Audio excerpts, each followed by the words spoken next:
Emmy's condition is cerebral palsy spastic diplegia. She was diagnosed in July 2015 when she was 20 months old.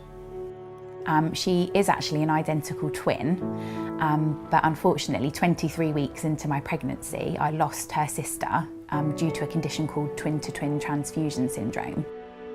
A lot of people ask me what happened to the other baby at that point. For 9 weeks I carried both babies, a further 9 weeks, before I went into sudden labour with Emmy at 32 weeks.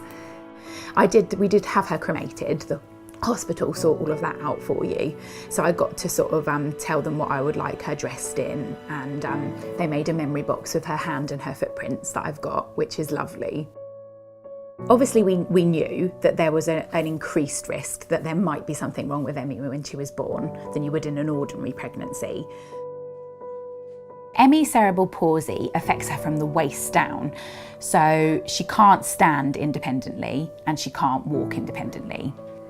You do get used to it, so she needs a lot more care and looking after, and because Isla's 5 years old and running around, Emmy obviously wants to be doing that as well, and she should be.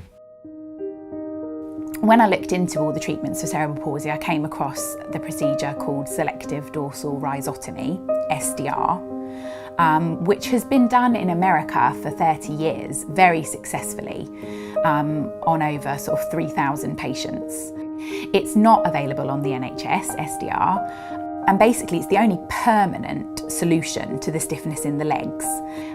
The operation can only be done once. I felt we had to go to the best in the world. You know, we have one shot at changing her life through this operation, and this person is operating on my daughter's spine. You know, I have to know that I've given her the best shot at it being successful. The £85,000 that we're trying to raise came from me talking to other families who have done this already. It would mean everything to us to reach the target, because we'd know that we've done, you know, everything we can to give our daughter this incredible opportunity. And I really don't know how I can even begin to thank everybody that's helped us. Every little helps. I know it's a cliche, but it really does. When we look at the donations now, if you was to take away all the what you'd call small amounts, we'd be nowhere near where we are now.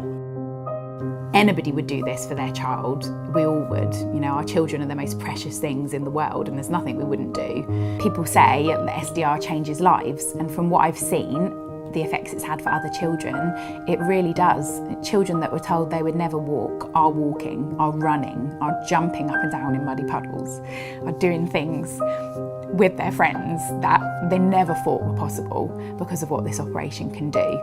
It's the only thing that can give her the best opportunity of just having a normal childhood and a normal life.